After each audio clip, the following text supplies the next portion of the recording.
我发誓，这绝对是我这辈子最操蛋的起床体验。后脑勺撞在石砖上的闷痛还在太阳穴突突直跳，鼻腔里灌满了潮湿的铁锈味，仔细一闻，好像还混着股腐臭。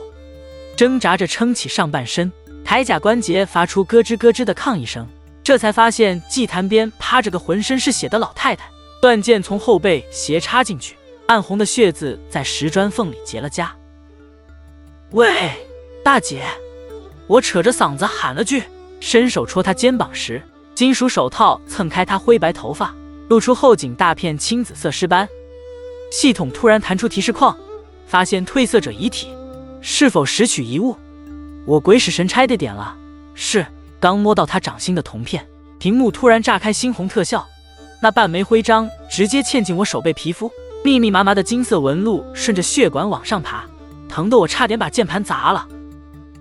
捏人界面跳出来时，我手指还在发抖，瞥了眼右上角的推荐职业，果断点了流浪骑士。开玩笑，这破游戏开局就这么阴间，没身板甲我能活过5分钟。结果装备刚穿到一半，系统叮的一声弹出警告，负重超过 70%， 翻滚速度降低 50%。 我盯着屏幕里像套了铁罐头的角色，嘴角疯狂抽搐，这哪是重甲流，分明是活靶子养成计划。推开吱呀作响的木门，雾气瞬间涌进来，呼了我一脸。远处那棵泛着金光的巨树倒是挺壮观，可还没等我截图发朋友圈，左侧突然传来铁链拖拽声。我手忙脚乱摸出火把，火苗照亮的瞬间，整个人僵成了石像。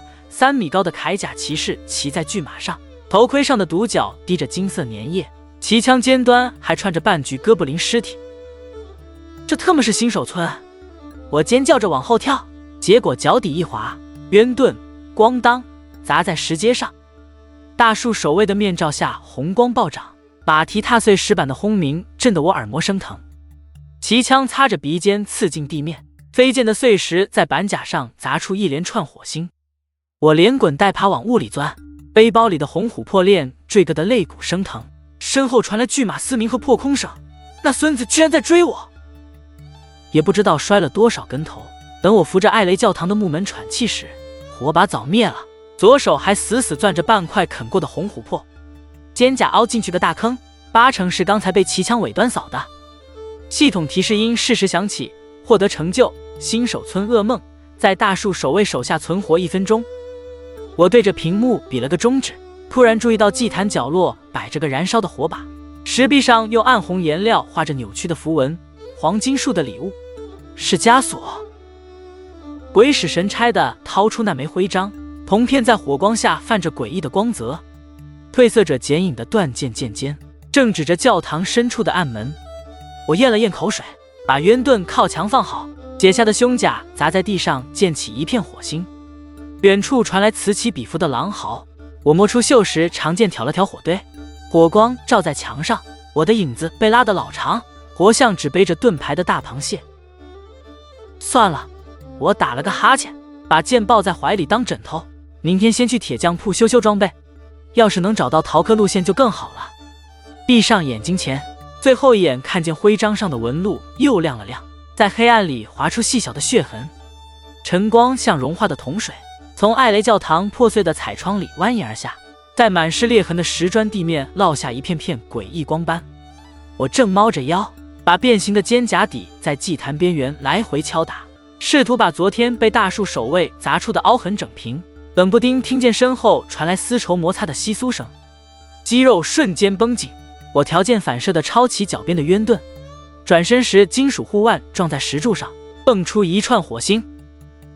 阴影里戴着兜帽的魔女不知何时现身，猩红眼眸像2团跳动的鬼火，直勾勾盯着我手背那枚泛着微光的徽章。她轻笑一声，声音像是指甲刮过玻璃，想活命。骨节分明的手指甩出枚铃铛，金属撞击声在空荡的教堂里炸响。狼群能替你挡下致命伤，很多褪色者靠这个撑过了第1周。我挑眉把铃铛推回去，板甲袖子在祭坛上刮出刺耳的声响。谢了，但独狼玩家不需要外挂。心里却疯狂腹诽，这游戏 NPC 怕不是人均阴阳师转世。刚踏出教堂大门，腐臭味就扑面而来。100米外的沼泽地里，一只粪金龟怪正挥舞着黏糊糊的大螯，甲壳缝隙里不断渗出绿色粘液，在阳光下泛着恶心的油光。我握紧长剑，学着攻略视频里的样子举盾冲锋，结果人家盾反如臂食指，到我这儿直接成了卡壳的铁皮罐头。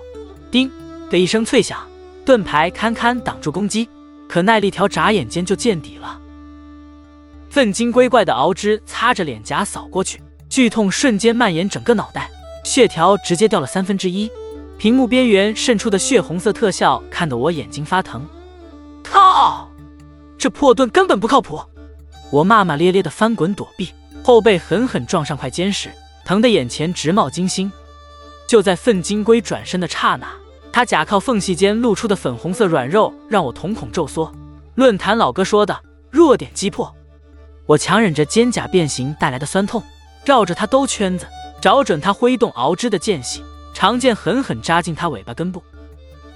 黑绿色的液体像喷泉般喷了我满脸，腥臭味直冲脑门，差点把隔夜饭都呕出来。怪物发出尖锐的嘶鸣，疯狂摆动尾巴，我死死攥着剑柄不松手，指甲缝里全是黏腻的液体。就这样僵持了快10分钟，粪金龟终于瘫在地上抽搐。系统提示音炸响，获得龟壳乘3，腐败腺体乘1。我抹了把脸上的粘液，突然想起论坛里流传的毒飞刀配方，眼睛瞬间亮得像灯泡。顺着小地图标记找到哥布林营地时，夕阳已经把天空染成了血红色。我趴在灌木丛里，屏住呼吸观察着他们的巡逻路线。第一只哥布林刚走到射程内，我摸出匕首猛地掷出，结果用力过猛，直接把他脑袋削飞了。完犊子！我暗骂一声，赶紧缩回火堆阴影里。等第二只落单的哥布林慢悠悠经过，我蹑手蹑脚绕到他身后，匕首贴着脖梗一抹，温热的鲜血溅在板甲上，腥气混着烤肉味直冲鼻腔。背着沉甸甸的战利品回到商人那时，老头皱着鼻子后退半步，像躲瘟疫似的打量我满身血污。300卢恩，爱卖不卖。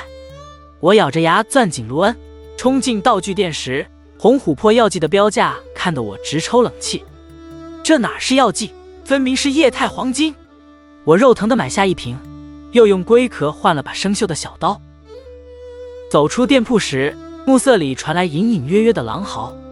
我下意识摸了摸腰间没派上用场的铃铛，又掏出刚做好的毒飞刀，刀刃在月光下泛着诡异的绿芒，像极了粪金龟的眼睛。盾反什么的以后再说吧，我对着空气嘟囔，把飞刀插进靴筒。现在该去找铁匠铺的逃课路线了。转身时，一脚扫过墙角的告示牌，褪色的字迹写着小心夜晚的红月，所有阴影都会苏醒，看得我后颈一阵发凉。吐槽，说好的近战浪漫呢，怎么变成偷鸡摸狗模拟器了？不过这毒飞刀手感还挺爽，下次遇见大树守卫，嗨，当我没说。要是被那玩意儿逮到，估计得直接独当回老家了。吐槽，宫崎英高你绝对是故意的，这新手村 BOSS 比我上一个游戏的最终 BOSS 还离谱。等等，这心跳加速的感觉是怎么回事？该不会我真要栽在这魂 like 游戏里了？晨光像融化的橘子糖浆，缓缓漫过黄金树扭曲的枝桠，在宁姆格夫的碎石地上拖出长长的光晕。我蹲在艾雷教堂斑驳的石阶前，第无数次把梅琳娜塞给我的青铜哨笛举到嘴边，金属表面还沾着昨夜与粪金龟搏斗留下的粘液。这破玩意儿真不是愚人节道具。我对着空气嘟囔，手指刚要放下，突然想起论坛老哥说的大力出奇迹，咬咬牙卯足劲一吹，灰儿！震耳欲聋的马嘶声从身后炸开，我整个人差点原地起飞，哨笛脱手甩出半米远。转身时，一匹浑身笼罩着幽蓝微光的黑马正刨着前蹄，银白鬃毛在晨风中翻涌，活像从魔幻电影里蹦出来的神兽。它颈间的褪色者徽章突然发出嗡鸣，和我手背的纹路产生共鸣。系统提示框疯狂闪烁，与托雷特建立契约，获得技能2段跳。我操！这颜值，这特效！我激动的声音都劈了叉，顾不上沾满泥土的手套，直接扑过去揉他的脑袋。托雷特打了个响鼻，鼻息喷得我满脸痒痒，却温顺地低下头蹭了蹭我的铠甲。跨上马背的瞬间，一股从未有过的畅快感席卷全身，风裹挟着晨雾灌进头盔缝隙，马蹄踏碎碎石的脆响如同战鼓。地图上那些原本遥不可及的迷雾区域，正随着我的疾驰大片大片亮起。沿着蜿蜒的小路狂飙到关卡前方时，眼角余光突然瞥见山坡下有个身影在晃动，定睛一看，好家伙，背着鼓鼓囊囊麻袋的商人正哼着跑调的小曲赶路，腰间还挂着个闪着微光的卷轴。试试这灵马的冲撞伤害。我坏笑着搓搓手，学着某知名主播的样子猛地一夹马腹。托雷特会意的长嘶一声，四蹄翻飞间扬起漫天尘土，朝着商人直冲而去。驾！我大喊一声，结果方向键按得太猛，原本瞄准的擦身而过，变成了正面暴击。托雷特铁蹄扬起的劲风直接把商人掀翻，那倒霉蛋惨叫着滚下悬崖，坠落前还在空中挥舞着手臂哀嚎：“我的货物，还有战徽啊！”我呆若木鸡地坐在马背上，耳边回响着商人逐渐消失的惨叫。悬崖边，一个泛着电光的卷轴正孤零零地发着光。跳下马时，我的手都在发抖。这算是见义勇为失败，还是公然抢劫成功？捡起战徽，暴风突击的刹那，系统提示音几乎要震破耳膜，触发隐藏事件，意外的馈赠。这游戏的程序员怕不是在玩真人 CS。我盯着手里流转着雷霆之力的战徽，后知后觉地打了个寒战。完犊子，我在新手村就背上命案了。惊魂未定地继续赶路，远远望见梅琳娜的篝火在山丘上明明灭灭，像黑夜里的灯塔。得在大佬面前秀一手。我深吸一口气，准备来个帅气下马，结果手指一抽，长剑哐当砍在篝火石台上，火星四溅中，火苗噗的熄灭了。空气瞬间凝固，梅琳娜的身影从阴影中缓缓浮现，苍白的脸上没有半点表情，却让我背后直冒冷汗。你是想提前体验无火的余烬结局？她的声音冷得像冰锥，吓得我差点跪下来认错。误会，绝对是手滑。我手忙脚乱地从背包里掏出火把，结果手抖得厉害，火把刚凑近，托雷特突然打了个响亮的喷嚏，火星全溅在我脸上。梅琳娜轻哼一声，抬手招来新的火焰，跳动的火光映得她眼底的笑意格外狡黠。摸着背包里烫手的战徽，再看看被我砍出半寸深缺口的石台，我仰天长叹，这游戏怕不是专门用来整治手残的。刚要上马，托雷特突然前蹄腾空，朝着远处雾气弥漫的方向长嘶一声，地面传来若有若无的震动。又来！我握紧剑柄，看着逐渐被乌云笼罩的天空，行吧，反正也没平静过。吐槽：骑马撞人掉神装，手滑砍火触发 B1。这游戏的隐藏机制比俄罗斯轮盘还刺激。不过，下次我真的不会再误触攻击键了，除非有新的隐藏彩蛋。盾反是逃课神技，掌握盾反 ，BOSS 随便砍。论坛里的攻略贴刷得我眼睛发疼，手指关节捏得咔咔响。摸着背包里昨天意外得来的暴风突击战徽，再看看备份金龟挠出裂痕的冤盾，我一咬牙，今天就是练到键盘报废，也得把盾反搞明白。推开窗户，宁姆格夫的风裹着沙粒拍在脸上，远处黄金树的枝桠在烈日下扭曲成诡异的形状。我狠狠灌了口冰镇可乐，盯着屏幕里角色身上东倒西歪的铠甲，肩甲还卡着半块哥布林牙齿，盾牌边缘结满绿褐色的粘液，活像刚从垃圾桶里捞出来的。废墟在正午的阳光下泛着惨白，断壁残垣间，几只石像鬼正懒洋洋地趴在石柱上，翅膀收拢时活像两坨发霉的水泥。我深吸一口气，握紧剑柄冲了过去，冤盾在身前举得笔直，活像个笨拙的铁皮罐头。每走一步，板甲缝隙里渗出的汗水就顺着脊梁往下淌，在靴子里积成小水洼。来啊，来打我啊！我扯着嗓子挑衅，结果话音未落，石像鬼哗啦展开翅膀，利爪带起的劲风差点掀翻我的头盔。我手忙脚乱按下防御键，叮的一声脆响，耐力条瞬间掉了1/5。还没等我反应过来，第二爪已经擦着盾牌边缘划过，在我的肩胛上留下3道火星四溅的抓痕。金属摩擦的焦糊味顺着耳机钻进鼻腔，我甚至能听见自己牙齿打颤的声音。靠！这也太快了！我骂骂咧咧的翻滚躲避，后背撞上半截石柱，疼得龇牙咧嘴。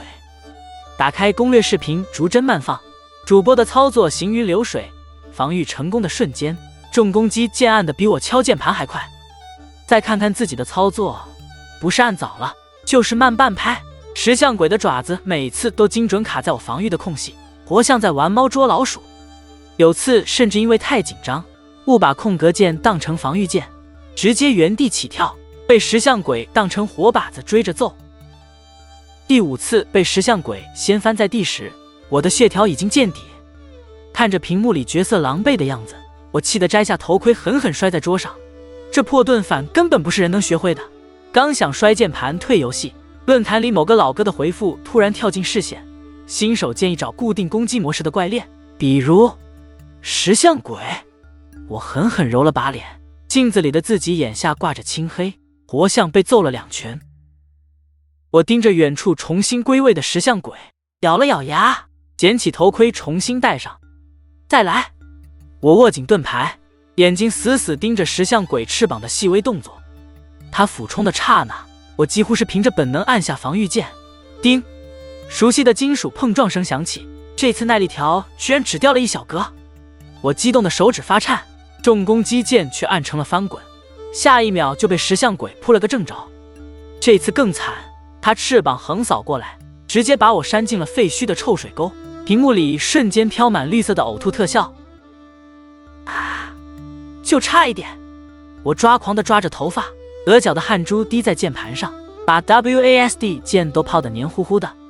第10次、第37次、第79次，我的冤盾边缘已经卷了边，铠甲布满深浅不一的划痕，石像鬼却依旧生龙活虎。有回防御失败，他的爪子卡在我盾牌缝隙里，生生把我拖行了半条街，最后还是靠喝光所有红药才捡回条命。最后一次，我红着眼眶给自己打气，把盾牌擦得锃亮。石像鬼这次学聪明了，在空中连续变相3次，我却突然想起攻略里的话，别盯着爪子，看他翅膀下压的时机。就在他翅膀压到最低的瞬间，我几乎是条件反射般按下防御。叮！清脆的金属声中，一道金色光芒从盾牌边缘炸开。这一刻，连游戏里的风声都好像突然消失了，只剩下自己擂鼓般的心跳声。成了！我还没反应过来，重攻击键已经按了下去。长剑精准击中石像鬼的下巴，那家伙怪叫着踉跄后退，翅膀在空中胡乱扑腾。我呆坐在电脑前，看着屏幕里摇晃的石像鬼，喉咙突然发紧。第100次，我居然真的成功了！眼眶一热，有什么东西顺着脸颊滑进嘴角，咸咸的，分不清是汗水还是眼泪。我做到了！我真的做到了！我猛地从椅子上跳起来，撞翻的水杯在桌上泼出一片水花也浑然不觉。兴奋过后，摸出背包里的失色时，颤抖着给长剑来了次强化。系统提示音响起，长剑攻击力提升至102。看着属性面板上跳动的数字，我咧嘴傻笑。就这攻击力，再碰见粪金龟，高低得让他知道花儿为什么这样红。吐槽，这顿反练的比高考还刺激。建议宫崎应高出个盾反考级系统，我高低得拿个痛苦大师勋章。不过，下一个该挑战哪个 BOSS 来试试手呢？要不要去会那个把我堵在新手村门口的大树守卫？想到这，我摸了摸还在隐隐作痛的肩膀，又有点怂了。刚踏入宁姆格福与盖利德的交界处，我就像被人兜头泼了桶馊水，腐臭的雾气浓稠的几乎能看见颗粒，混合着烂肉与硫磺的刺鼻气味，顺着耳机直往天灵盖里钻。胃里一阵翻江倒海，我慌忙扯下口罩捂住口鼻，却忘了这是游戏，手指在键盘上乱按，差点把音量键戳到静音。这真的是游戏地图？确定不是哪个生化实验室泄露现场？我盯着屏幕上屎黄色的滤镜，角色盔甲缝隙里不断冒出的绿泡正滋滋作响，连托雷特的鬃毛都开始泛起诡异的灰斑。骑着托雷特在黏糊糊的泥路上颠簸，每走一步都像踩在烂沼泽里。道旁的树木扭曲得如同噩梦场景，树干布满密密麻麻的黑斑，走近了才发现全是会开合的眼睛，枝丫上垂挂着半腐烂的肉块，随着风摇晃时还会滴落绿色汁液。正当我庆幸没触发什么怪物时，远处浮水池突然炸开巨大水花，金属碰撞的巨响震得耳机嗡嗡作响。一个足有2层楼高的怪物破水而出，双斧上还挂着半截穿着铠甲的尸体。皆知贵族后裔，这名字在攻略论坛里堪称新手劝退榜首。他咧嘴狞笑的瞬间，腐烂的嘴角裂开至耳根，半截蠕动的触手从嘴里滑落，啪嗒一声掉在地上，还在扭动。我头皮发麻，声音都变了调：“大哥，我就是路过打酱油的，这就走。”说着猛拉缰绳，托雷特却被双斧带起的飓风掀得前蹄离地，差点把我甩出去。褪色者，来当我的新零件！怪物的咆哮震得地面都在颤抖，我疯狂拍打马背，托雷特撒开蹄子狂奔。泥浆混着浮水溅了我满脸，忽的眼睛都睁不开，头盔里全是馊味。绕着巨型枯树跑圈时，我感觉自己不是在打游戏，倒像是参加什么泥巴越野死亡竞赛，耳边全是托雷特粗重的喘息和身后怪物穷追不舍的脚步声。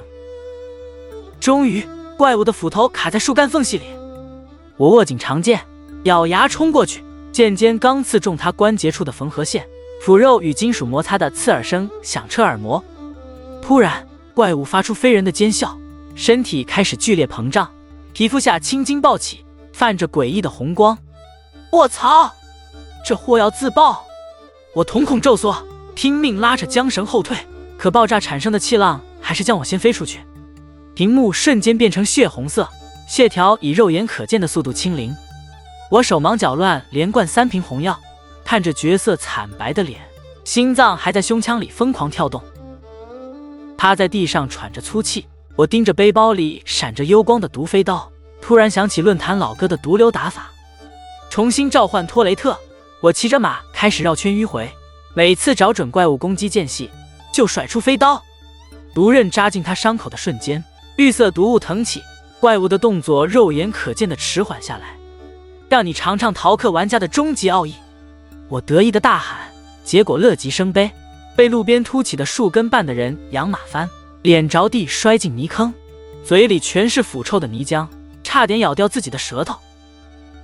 20分钟后，怪物发出不甘的怒吼，轰然倒地。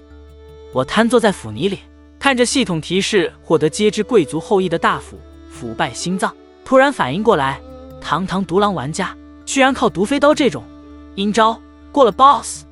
那把大斧比我人还高，扛在背上走路时，斧头刃几乎要拖到地面，活像个滑稽的移动圣诞树。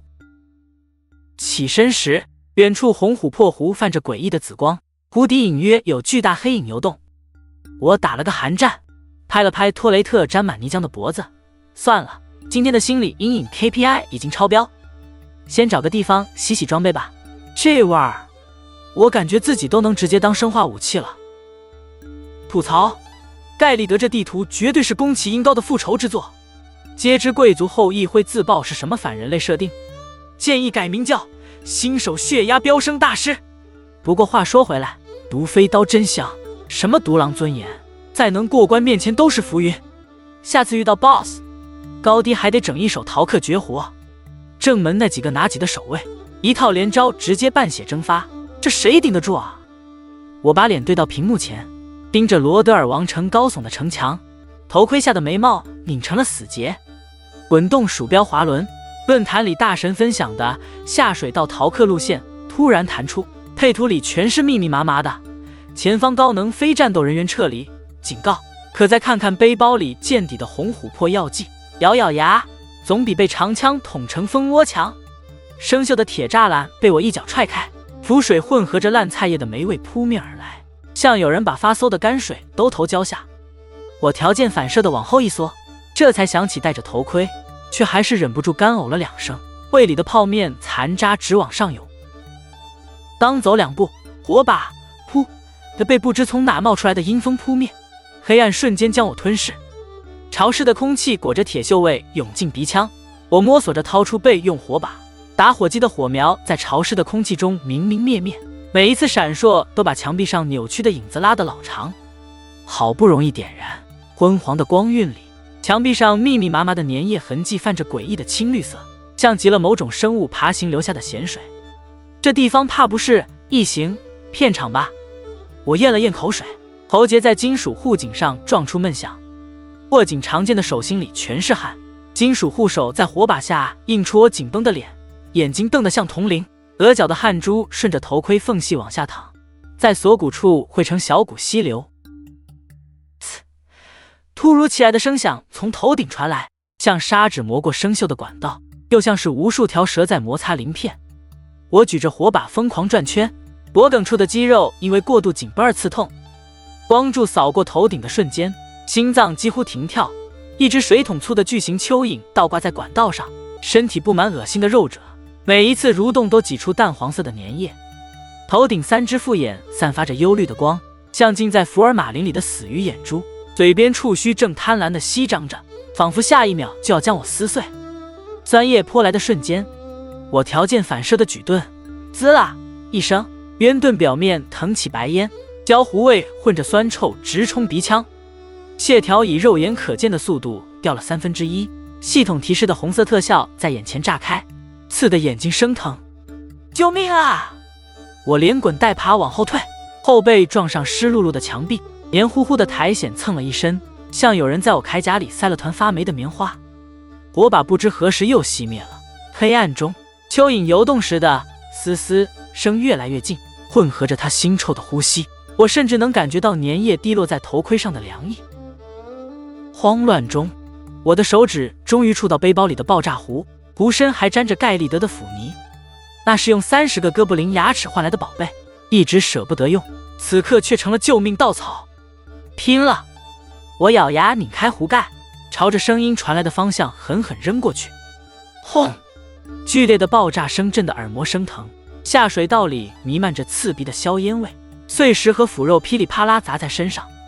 等烟雾散去，巨型蚯蚓的半截身体横在地上抽搐，内脏混着粘液在地上汇成小溪，蛆虫从它破裂的腹部爬出，密密麻麻地蠕动着。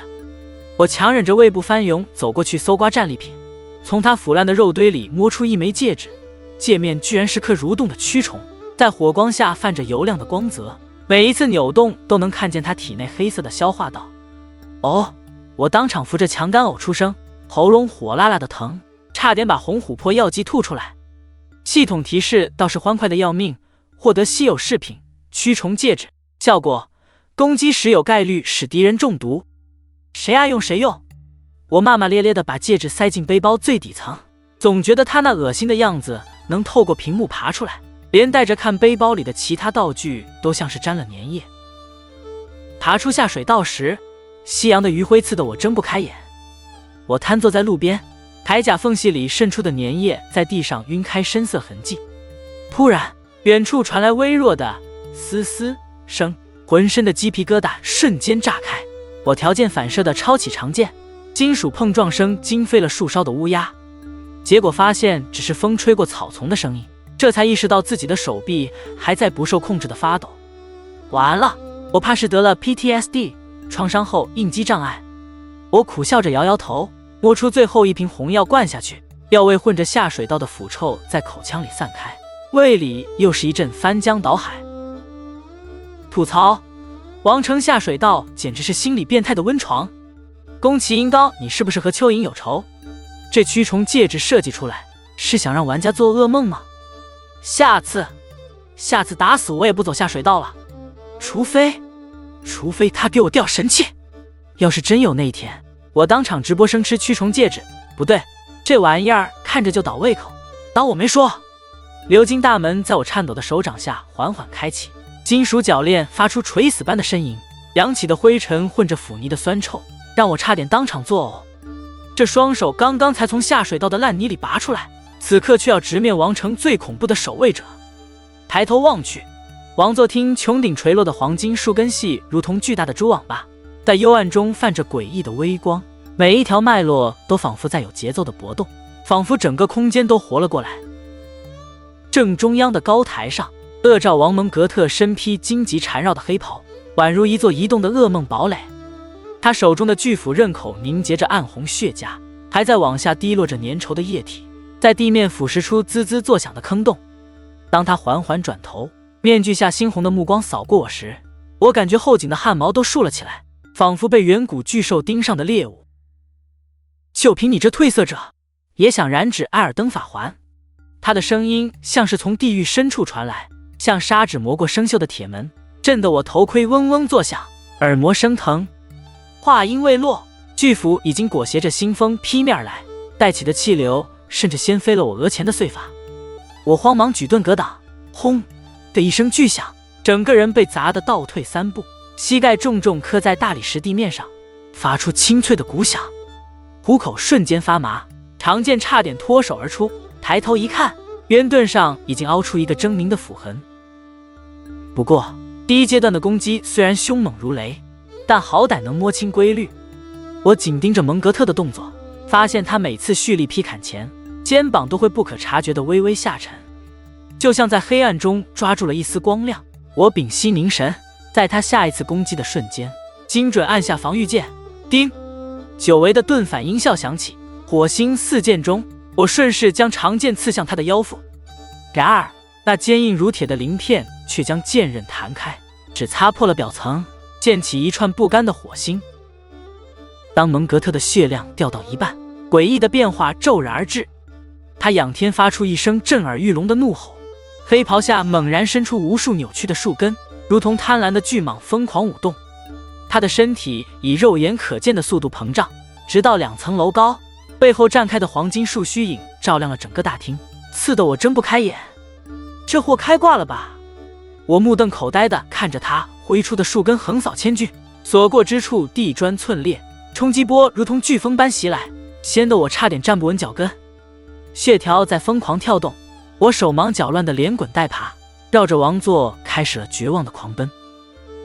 1圈2圈3圈，当跑到第5圈时，台阶的阴影突然映入眼帘，就像溺水者抓住了最后一根稻草。我心中燃起一丝希望，这个角度刚好能避开他的正面攻击。就现在，我咬紧牙关，用尽全身力气冲了上去，长剑直取他关节处的弱点。然而蒙格特的尾巴却如同蓄势待发的钢鞭，在我毫无防备时突然甩来，我甚至来不及做出反应，整个人就被狠狠抽飞出去，重重砸在门口的立柱上。剧烈的疼痛从后背炸开，屏幕瞬间蒙上一层血红色滤镜，血条见底的提示音刺耳的响起，仿佛死神的丧钟。我颤抖着连喝3瓶红药，才勉强吊住命，喉咙里满是红药甜腻又带着铁锈味的液体。喘着粗气，我靠在立柱上，感觉每一次呼吸都伴随着胸腔的刺痛。突然我想起背包里那瓶老妪给的血瓶，那是在王城下水道入口，一个满脸皱纹眼神浑浊的老妇人硬塞给我的。她当时抓着我的手臂，力气大得惊人，说：拿着，关键时刻能救命。我的孩子也曾经这么勇敢。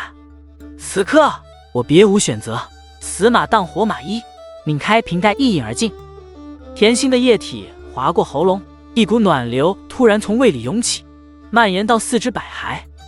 在抬头时，神奇的事情发生了，蒙格特的攻击节奏似乎变慢了，每一次挥斧的间隙，我都能清晰捕捉到那稍纵即逝的破绽。原来这就是玄学加成。我瞪大了眼睛，心中燃起熊熊斗志，精神大振。我重新举着冤盾冲了上去，这一次仿佛被幸运女神眷顾，盾反的时机把握得近乎完美。当蒙格特的树根再次呼啸着砸下，我精准地弹开攻击，顺势发动暴风突击，战挥，剑光如电，长剑狠狠刺入他胸口的树瘤。怪物发出震天的哀嚎，黄金汁液如同喷泉般喷涌而出，溅在我脸上烫得生疼，视线都变得模糊起来。在最后一击落下时，蒙格特的动作突然变得迟缓，他的眼神也变得空洞而迷茫，仿佛在透过我看着遥远的过去。他喃喃自语，又是一个被黄金树愚弄的。话音未落，庞大的身躯轰然倒地，震得整个大厅都在颤抖，化作满地发光的卢恩和一枚刻着荆棘纹路的护符。我瘫坐在地上，听着自己擂鼓般的心跳，汗水顺着下巴不断滴落，在地面晕开深色的痕迹。看着属性面板上飙升的等级，我不禁苦笑，这哪是打 BOSS， 分明是在鬼门关走了一遭。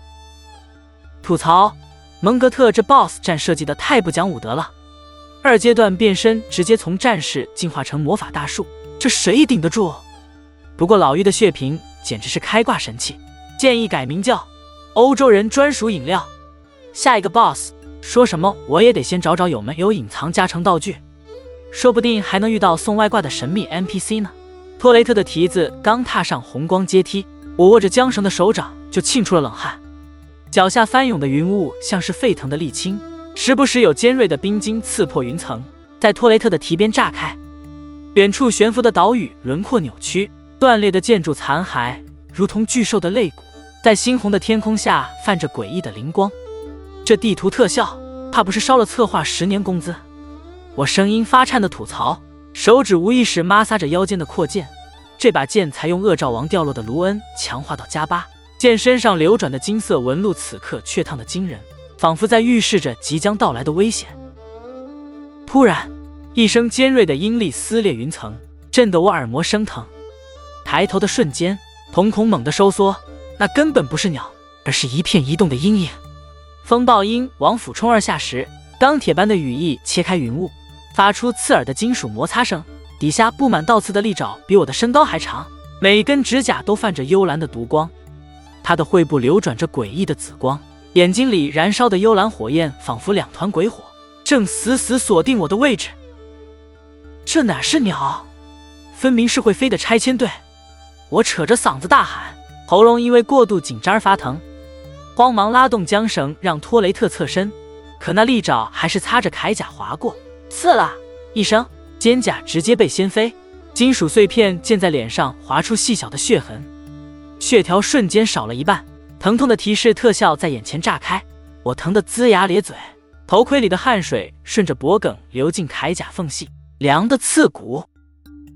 吃一堑长一智，我牙齿打颤着掏出短弓，手指却因为颤抖抓不住箭矢，好不容易搭上3支火箭，弓身已经被汗水浸得打滑。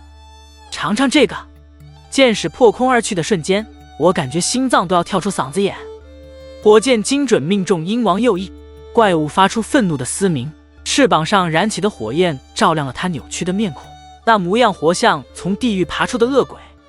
趁着他飞行轨迹摇晃，我大喝一声激活，暴风突击，战挥，扩剑裹挟着雷霆之力劈在他脚爪上，却只擦出一串火星，虎口被震得发麻。然而就在我准备乘胜追击时，鹰王突然直立而起，胸前的羽毛如同活物般裂开，露出一颗不断旋转的紫色核心。这造型该不会是要放大招？我的话还没说完，一道碗口粗的激光已经射来，灼热的气浪瞬间掀飞我的披风，我拼命操控托雷特翻滚躲避，后背却还是被激光擦过，皮肤传来烧焦的剧痛，屏幕瞬间变成一片血红，烤肉的焦糊味混合着刺鼻的臭氧，仿佛真的钻进了鼻子，我胃里一阵翻涌，差点吐在键盘上。宫崎英高，你丫绝对是故意的！我疯狂拍打着键盘，一边猛灌血药，喉结因为吞咽过块撞得生疼。看着重新振翅升空的鹰王，我咬得牙龈发疼，摸出背包里珍藏的龙息剑。这件深刻满古老符文的剑矢，是用盖利德龙墓里冒着生命危险换来的龙鳞打造。此刻尾羽正微微颤动，仿佛在渴求鲜血。当鹰王再次俯冲时，我深吸一口气，弓弦拉至脸颊，剑矢离弦的刹那，整个天空仿佛都为之停滞。龙息剑精准命中他胸口的紫色核心，轰然炸裂的强光刺得我睁不开眼。怪物发出垂死的哀鸣，如同燃烧的陨石般坠向云层，沿途留下一道焦黑的轨迹。我骑着托雷特追上去，在他落地前补上最后一击，扩剑劈开他脖梗的瞬间，温热的金色血液如雨点般洒落，在我铠甲上滋滋作响。在鹰王的巢穴里，财宝堆积如山，金币和宝石却不及那枚散发古老气息的石头耀眼。获得古龙锻造时的系统提示音响起时，我激动得差点摔了鼠标，椅子因为用力过猛发出不堪重负的吱呀声。这波血钻，有了这玩意儿，武器能直接加10。我兴奋地搓着手，余光却瞥见巢穴边缘立着半截骑士的断毛，毛尖上褪色的灰迹在血污中若隐若现，仿佛在无声诉说着某个失败者最后的挣扎。那些没能走出天空之城的褪色者，是不是也像我一样，在绝望与希望间反复横跳？吐槽：天空之城的鹰王简直是开挂般的存在，会近战，会远程，还会激光。建议改名叫空中变形金刚。不过这古龙锻造时真香，下次打 BOSS， 我得先准备10瓶红药和8套复活道具，最好再去刷点隐藏装备，不然下次怕是连怪的毛都摸不到。推开利耶尼亚学院地下密室那扇布满铜绿的铁门时，金属摩擦的刺耳声响在寂静中炸开，惊得我浑身一颤。一股裹挟着腐朽月光的寒意顺着脊椎蜿蜒而上，仿佛有双无形的手在脖颈处轻轻抚过。整个房间被幽蓝的冷光填满，数百面雕花镜子悬浮在空中，镜面蒙着层薄雾，像极了无数双浑浊的眼睛，死死盯着我这个贸然闯入的不速之客。我下意识握紧剑柄，金属护手在冷冽的月光下泛着森然冷光，可刚迈出一步，突然听见自己的脚步声在空荡的空间里来回回荡，那声音越来越重，越来越杂。不对劲，这脚步声怎么会有这么多回音？欢迎来到镜之囚笼，褪色者。空灵又带着几分戏谑的女声从四面八方涌来，仿佛整个空间都成了她的喉咙。我猛地转身，却只看见镜中自己扭曲变形的倒影，那张脸在镜面的折射下，五官错位的狰狞可怖。还没等我反应过来，脚下的石板突然发出咔嗒一声脆响，接着便开始疯狂翻转。我踉跄着伸手扶住最近的镜子，想要借力稳住身形，指尖刚触到镜面，那层薄雾竟瞬间化作无数细小的触手，冰凉又黏腻，顺着铠甲缝隙往皮肤里钻，痒得让人头皮发麻。什么鬼东西？我惊得大喊出声，挥剑狠狠砍向镜子。可诡异的是，剑刃直接穿透镜面，没有半点阻碍，反而在另一块镜子里划出了同样的裂痕，仿佛这些镜子共享着同一个伤口。就这样在这迷阵中晕头转向的绕了半小时，我的太阳穴突突直跳，脑袋像被塞进了一台轰鸣的搅拌机。视网膜上全是重叠的镜像残影，看东西都开始重影。有一次刚转过拐角，迎面撞见自己举着剑狞笑，那表情扭曲的仿佛来自深渊，吓得我心脏差点停跳，条件反射的往后猛退，差点一屁股摔在地上。结果定睛一看，才发现那是面反向镜，镜中的动作永远比我慢半拍，活脱脱像个滑稽的模仿者。背包里的火把早就烧完了，四周除了这幽幽的月光，再没有一丝光亮。我只能眯着眼睛，借着月光辨认方向，胃里翻涌着晕车般的恶心感，喉咙里泛着酸水，每走一步都感觉天旋地转，仿佛下一秒就要吐出来。终于，在我快要绝望的时候，前方出现了一丝不同于周围的光亮，那是出口。我强撑着发软的双腿冲过去，刚松了口气，满月女王的身影就在月光中缓缓显现。她身披流动的星纱长袍，每走一步，那些星纱就如银河倾泻，美得令人窒息。可她银发间缠绕着的破碎月亮，却又透着股说不出的诡异。她抬手的瞬间，12道一模一样的分身从镜中跃出，剑阵交错，光影闪烁，我连她本体的影子都看不见。独狼玩家永不低头！我扯着嗓子喊出这句口号，可声音却不自觉地发颤，毕竟血条已经在分身的魔法轰炸下见底。此刻的我不过是在给自己打气罢了。就在我以为要交代在这儿的时候，突然想起背包里吃灰许久的骨灰，那是在盖利德废墟历经九死一生才捡到的仿生泪滴，据说能复制玩家的装备和技能。真香就真香吧！我咬了咬牙，狠狠捏碎骨灰，刹那间蓝光闪过，一个跟我长得一模一样的幻影手持阔剑冲了出去。女王的分身果然被吸引，攻击纷纷转向幻影。我趁机贴着墙壁，屏住呼吸，小心翼翼地绕到他身后，激活暴风突击，战挥。剑尖刺入他后背的刹那，女王发出一声哀鸣，星纱长袍如烟火般炸开，露出底下缠绕着月之符文的真身。那些符文散发着神秘的光芒，仿佛在诉说着古老的故事。战斗结束后，房间里的镜子开始纷纷碎裂，发出清脆的声响。蕾娜不知何时出现在密室角落，她静静地站在那儿，像是早就知道一切。她摘下兜帽，银灰色的狼耳轻轻颤动，月光为她的瞳孔镀上一层琥珀色，美得如梦如幻。你比我想象中更接近真相，褪色者。月之明的血脉正在你的体内苏醒。他的声音轻柔，却字字如雷，在我耳边炸响。我盯着他的耳朵，突然想起王城下水道老妪的预言。艾雷教堂魔女的猩红眼眸，一股寒意从脚底升起。原来这游戏里每个 NPC 都藏着能颠覆世界观的秘密，而我又将被卷入怎样的惊天漩涡之中？吐槽：利耶尼亚学院的设计师绝对是迷宫爱好者。